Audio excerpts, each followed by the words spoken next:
Live from the Brian Gunzel Studios, this is the Locked Up Sports New York Mets pregame show. Mets baseball on Locked Up Sports starts now.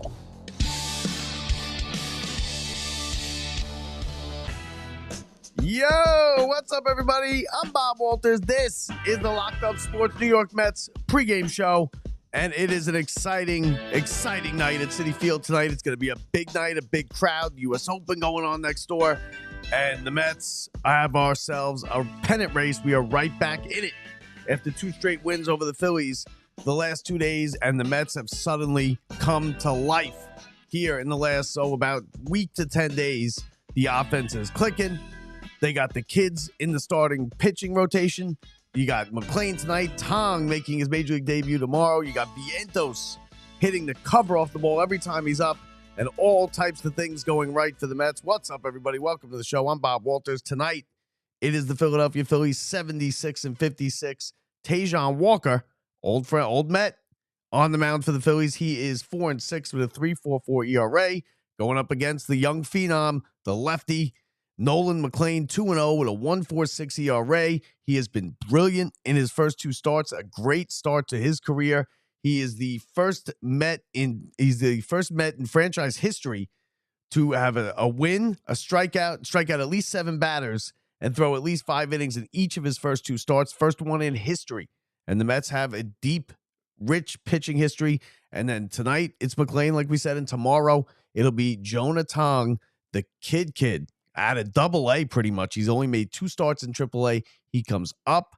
He will start tomorrow against the Marlins, but the Mets have business to take care of here today, and they've taken care of the first 2/3 of their business against the Phillies here in these first 2 nights, and last night was just incredible. You had Diaz coming in, getting 6 outs, striking out 5 batters, and then the Mets go up against one of the best closers in the game, and they get 4 straight hits to win it. Nimmo capping it off with a base hit to left field to win the game. Marte scored, and you could feel the buzz now, right? The Mets are right back in this thing. And now, personally, I think I think it feels like they're closer than they are, to be honest with you. And I know they're clicking on all cylinders, and they're playing great baseball. They're scoring a ton of runs. They're finally, this is what the lineup is supposed to look like all season. It finally looks like it. People are saying now Vientos is back. Soto, you got Lindor, who's hitting the cover off the ball. You got McNeil, who's hitting and making great plays in the field at second base, and he goes out to right field and he makes a great play. Everything seems to be clicking. I mean, even at Terrence, right, who had a big game the last 2 nights, who's thrown batters out, stealers out, runners trying to steal out at second base. You got Alvarez, who came back now, who says my thumb is fine. I don't feel anything. It feels like nothing's wrong with it. So, I mean, it's one thing after another, and it just seems like all the chips are falling into place. But what I have to say about that is there's still 5 games back, okay? And 5 games back is a lot. They need to win this thing tonight. This is a crucial game. This is the most, right now, up to this point, the most important game of the season. I expect the building to be rocking tonight. I expect it to be a complete playoff atmosphere. It's basically been a playoff atmosphere the last 2 nights. But tonight, I expect it to be even more so with McClean on the mound on the eve of Tong pitching tomorrow. If the Mets can get a sweep and they can win tonight, then I think it's game on. And I know. Gary said it last night after the hit, the walk-off hit by Nimmo. He said, game on. I think you got to pump the brakes a little bit. I think they have to win tonight. I think they needed a sweep. They did. They dug themselves this hole.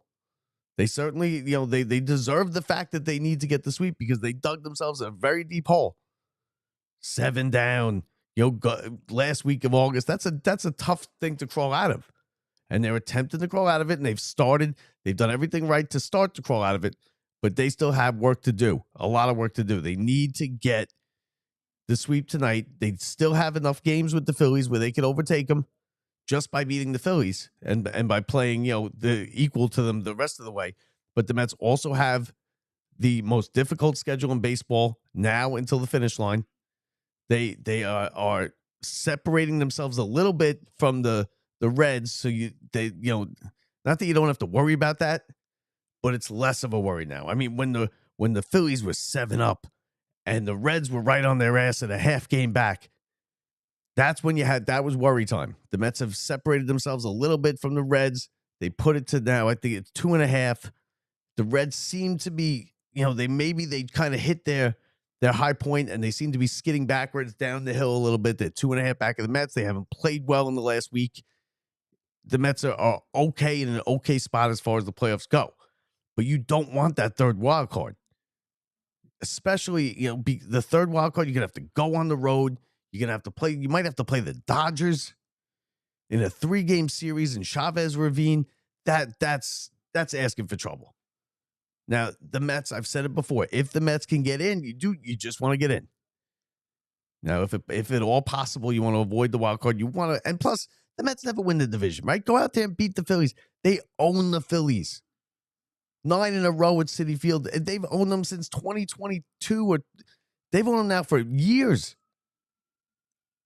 In Philadelphia, at New York, it doesn't matter where they play. The Mets have owned the Phillies overall. Yeah, they have this streak going of 9 in a row, but the Phillies now, it's a kind of a thing that the Phillies are kind of getting wrapped up in it. You could hear, if you saw the clips online today about the Phillies post-game show, they're talking about blowing the series. The Mets are in their heads, is what's going on here. The Mets are in the Phillies' heads, and that's a good thing. They beat them last year in the playoffs. Now the Phillies had a big lead coming in here. Now they're starting to question themselves, but the Phillies still have a 5-game lead. And there's a lot of professionals over there who have been through stuff like this, who have done this before, who can be calming influences like a Bryce Harper, like a Schwarber, like a Bohm. They can calm this thing down. And they got to be saying in their clubhouse right now, listen, we just got to get a win. Go out there, play a baseball game. We're 5 games better than these guys. They've beaten us 9 in a row. Put it all aside, put it all away, and just go out there and get a win. We're going up against a rookie pitcher. He's going to be feeling the pressure. So the Phillies, they still have the upper hand here. But the Mets have the momentum. And the Mets are going downhill with the momentum. They are playing, they feel like they could come back from anything, right? They were down 3-0 2 nights ago. They came back with a huge 13-3 win, 13 unanswered runs. Big nights from Terrens, big nights from Vientos every night. Vientos is hitting 400 over the last 5 games. He's driving in a ton of runs. He's doing everything right. He's playing a good, solid third base, too, when he's out there. He's DH in some games. He's out in third base some games. But when he is out there, he's playing very good at third base. Better than Beatty, I think. Beatty's he's a little shaky. He's a little shaky. You kind of hold your breath a little bit when the ball gets hit to Beatty. He plays well. He makes a lot of the plays. But you hold your breath a little bit when it gets hit to Beatty. Now, as far as Diaz goes, brilliant last night. Diaz came out, and you haven't seen much of Diaz because the Mets had been losing, right? And now that they're winning, they've been blowing these games out when they do win. So you haven't seen much of Diaz. We know that Diaz doesn't like to pitch if it's not a save situation. So when they brought him in against the Braves, he gave up the run, and he just doesn't like it. He's a head case. Most of these closers are head cases. I don't understand why it is, why they can't perform when it's not a safe situation, but it is what it is. He's a head case like that, but it's normal to be like that if you're a closer in the big leagues. Came in last night, pressure situation. Mets blew the lead. And you can't throw Helsley anymore either. But Diaz coming in, gets the 6 outs, strikes out 5, looks untouchable, and then going up against what is supposedly the other best closer in baseball. And the Mets went bang, bang, bang, bang, 4 straight hits, game over. And now they're 5 out. But back to Helsley, which is kind of getting buried in all the good that's going on with this team right now, all the positive vibes that are coming through. Everybody's hitting. The pitching's, starting pitching is going some into 6 innings. Manaea looked better. Senga even looked better. You don't forget about Helsley because he stinks. And he's stunk since he's come on this team. Since the trade deadline, he's done nothing right. That was a big home run he gave. You cannot give up a 2-run homer to Harrison Bader to tie that game after you got all the momentum. You scored 5 runs. You had a 5-3 lead. You got Bader up there. You're 1 out away from getting to Diaz because you knew he was going to go 2 innings. The Mets had to have that game last night.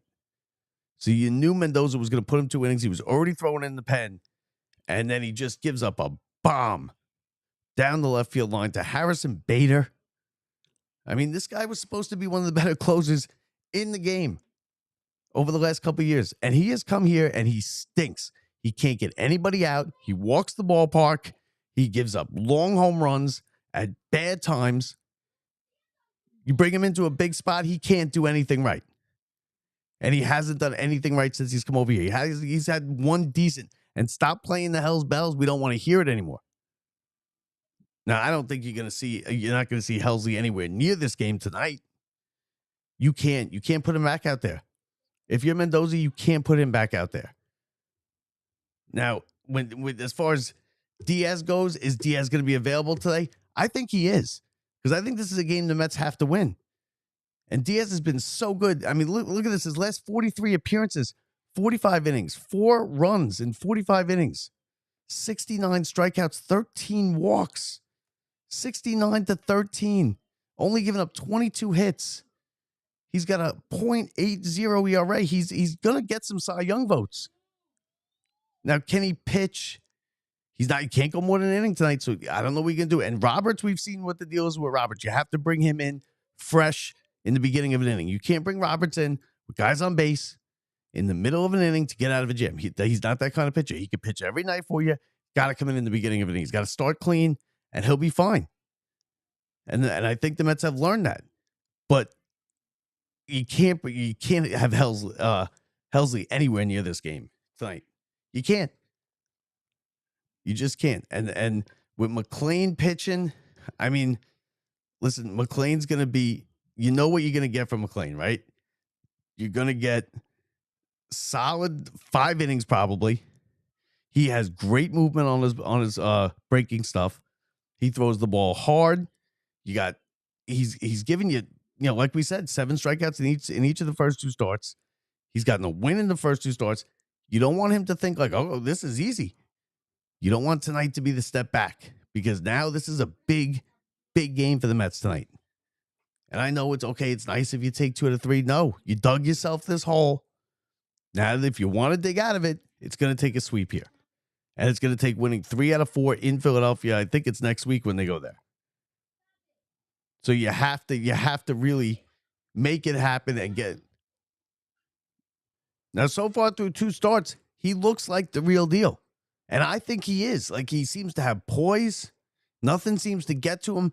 But he is going to have one of those games where it's a welcome to the big leagues, and he's going to get knocked around. It happens to everybody. It happens to the greats. It happens to the people who are not going to be good.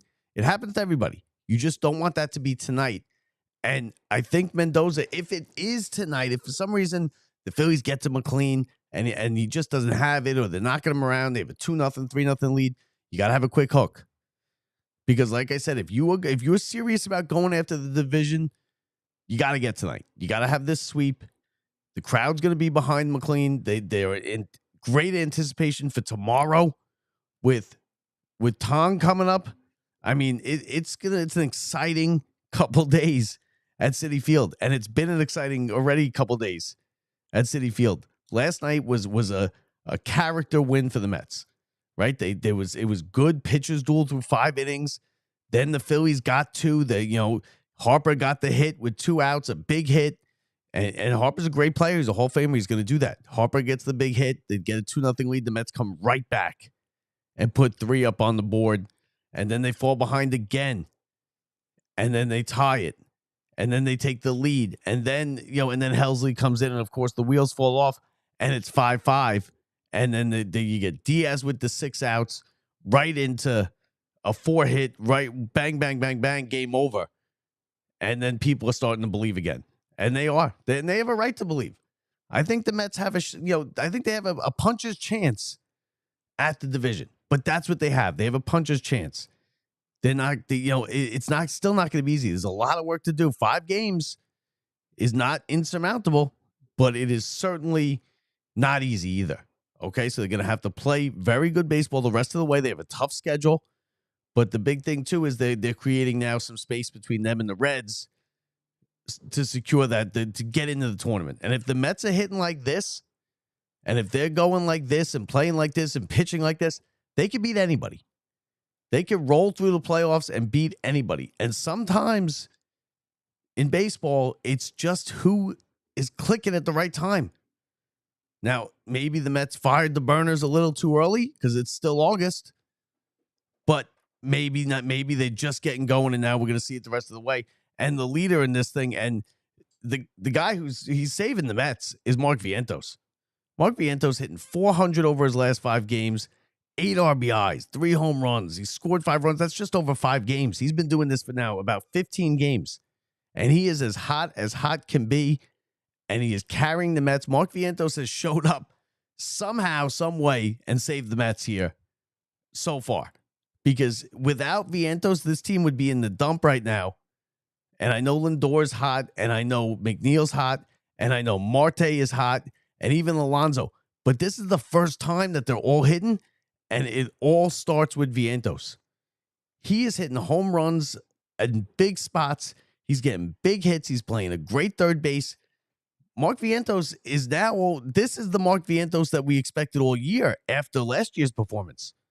We fully expected him to come out, and maybe not this hot. You know, he's not going to be Ted Williams, but he was going to be one of the better third basemen in the National League. And he came out this year and he fell flat on his face for 4 months. Nothing for 4 months. He was hurt. Then he came out. He couldn't hit. It was a platoon. He was getting benched. Right before this started, don't forget, he disappeared for like a week. They put Mark Vientos on, after they didn't trade him, they put him on the end of the bench, and they left him there. He didn't get in any games. There was no mention of him. Mark Vientos was just out, a kind of a fish out of water, sitting on the end of the bench, no playing time. He was benched. And then he came in, he got a couple hits in that one game, and he just took off from there, and he hasn't looked back yet. He hasn't come down yet. He has been hitting every pitcher, every spot, in big spots, home runs, big doubles, extra base hits, everything you could ask for. Mark Vientos has been the leader here in this surge by the Mets offense. And they've been scoring a ton of runs at big times. And like I said, now people are starting to believe a little bit. And with the way Diaz is pitching, if you can get the ball to Diaz. Now, Brazoban is out. He was, I think he was put on the IL, or he was DFA'd. He was something with, they're not sure if he's healthy. Listen, I'm okay with that. Brazoban is a disaster waiting to happen. But you cannot put Helsley in this game tonight. You can't. Not after last night. Not after the way he's pitched since he's been up here. You simply cannot put him in the game. So you're going to have to figure out a way to get the ball to Diaz if it comes down to that. You know, they have a 5-3 lead, 7th inning. Rogers starts the 7th. Who pitches the 8th? Does he go back to trust Stanek? Does he trust Reed Garrett with it? Rally? I mean, none of these guys are really, like, you're going to be holding your breath in that 8th inning because you can't get two innings from Diaz tonight. You got your two innings last night, your 6 outs, and it was brilliant. So you're not going to get them from him today. You're going to need to have somebody pitch that 8th inning and get the ball to Diaz. And if you can get it to Diaz with a lead, he's going to shut the door and the Mets will win. And they will leave this series 4 games out of first place. And then it's game on. And then you're in it. Then you have a race for the Eastern Division in the National League. So the Mets win yesterday. Let's get to the starting lineups for tonight's game. And let's bring them up here. Starting lineups for tonight. So you got, like we said, McLean on the mound, 3rd start. He's been brilliant the first 2. I think he's going to be good again tonight. I think he's good. I think he feeds off the crowd. I think everything. I think he's going to be good. I think he's the real deal. The lineup that Mendoza's thrown out there against Tajon Walker, the old Met, who's not really, he's a back of the rotation starter. He's basically what he's been his whole career. He doesn't have great numbers. His numbers this year he's 4-6 with a 3.5 ERA. So the lineup the Mets throwing: Lindor, Soto, back in the 2-hole, Alonso, Nimmo, So you got Alonso hitting third, Nimmo hitting fourth. Nimmo again, too. Nimmo has not had a great year. It's been hit or miss, up and down, peaks and valleys for Nimmo. That was a big hit last night. Big time hit. So give him credit for that. Vientos fifth. You got McNeil hitting sixth. McNeil is in center now. Second base, you're going to have Beatty playing second, and we'll get to that in a second. Marte, seventh.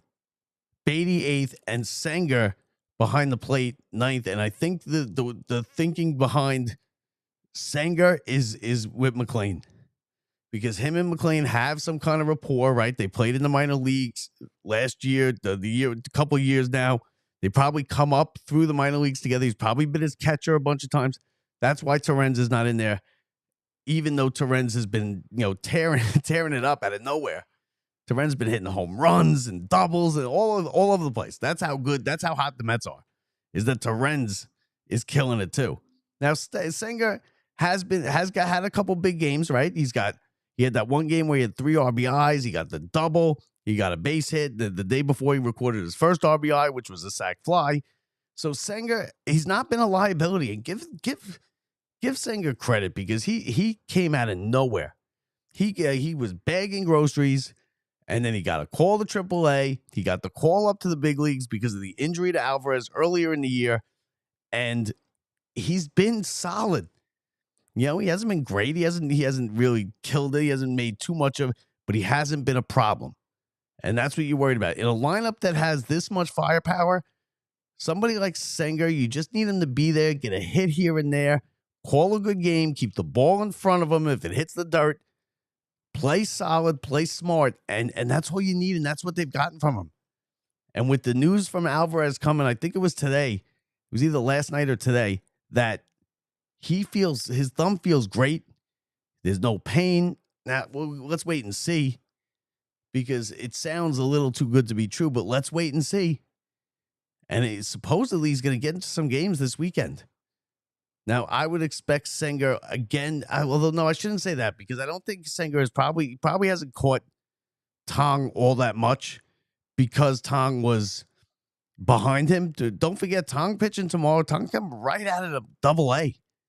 He just did, had a cup of coffee in AAA, 2 starts, and he's been so dominant and so good that he jumped right over Sproat and into this rotation, and it's amazing. There's a possibility that this time next week, 3 of the Mets' 5 pitchers or 3 of the Mets' 6 pitchers, because they're going to have to go to a 6 starter for at least 1 rotation around, 3 of them is going to be McLean, Sproat, and Tong. In the middle of a pennant race in September in New York City, 3 kids, 3 superstar studs, top level prospects in the starting rotation. Now you're rolling the dice with that, but you know what? I say do it. You got nothing to lose. Now it got a little complicated with the way Minaya pitched and with the way Senga pitched. They were improved. Still, they weren't McLean. McLean's slowly becoming, the second best pitcher on the staff. And if he does it again tonight and he has another 7 strikeouts in 6 or 7 innings, he's going to be the ace in the staff real quick. And Jonah Tong coming up is dominated every level he's been to. Remember, only 2 starts. He spent 2 weeks in AAA. That doesn't happen. So it all gets underway in just a little while. 7:10 first pitch. SNY is where you can find it to watch it. If you're heading out to the game, get out there early because it's US Open, prime time at the Open, which I love too. But right now it's all Mets, and they are making a run at this thing. But again, like I said, 2 games, they've been playing better. The offense is red hot. This is what we thought we'd see all year. We got it now. You still dug yourself a deep hole. You have to win tonight if they want to be taken seriously in the chase for the division. And the Phillies are not they're not a bad team. They got some good, veteran talent on that team. And as far as the thing the other night with Bohm and the microphone, I didn't comment on it yet. It was ridiculous. Ridiculous. He's been hitting here for how many seasons? The thing has been out there every single time. It's been out there for years. Nobody said anything. And he delayed the game like 20 minutes. It was shame on him for that. And shame on the umpires for allowing it to go as long as it did. Shut that down. That thing's been there forever. Everybody there has seen it. Everybody there has played with it. Everybody is playing with it. They don't take it down when the Mets are up and put it back in the top of the inning. And to let that game be delayed 20 minutes, that's as much the umpire's fault as it was the Phillies and Bohm and what was going on there. So that's it. Enjoy the game tonight, everybody. If you go into the game, have fun. It's going to be a wild scene. It should be fun. Playoff-like atmosphere out at Citi Field tonight. Mets and Phillies. Nolan McClain, Tajon Walker, 7:10 first pitch. It's going to be fun, folks. And then tomorrow we get Jonah Tong. It's Tong time tomorrow. That, I believe, is another night game. I'll have to check, though. Let me see. Check for you right here. Let's see. Versus Miami. Oh, no, it's not tomorrow night. I'm sorry. It's Friday night. Friday night is Tong. I keep getting mixed up because tonight's Wednesday night. Friday night is Tong. So it's going to be Friday night Tong against Perez for the Marlins. But so it's a 4-game set with the Marlins, and it's two straight night games and then a day game Sunday. So Mets and Phillies tonight, taking care. Got to take care of business. Got to get this sweep. 7:10 first pitch. Odyssey 880 Mets Radio Network. Our buddies Howie Rose and Keith Rad. Howie, Keith, and Ron on the call on SNY. From the Brian Gunzel Studios. Enjoy the game, everybody. We'll talk to you after it. I'm Bob Walters from the Brian Gunzel Studios. See ya.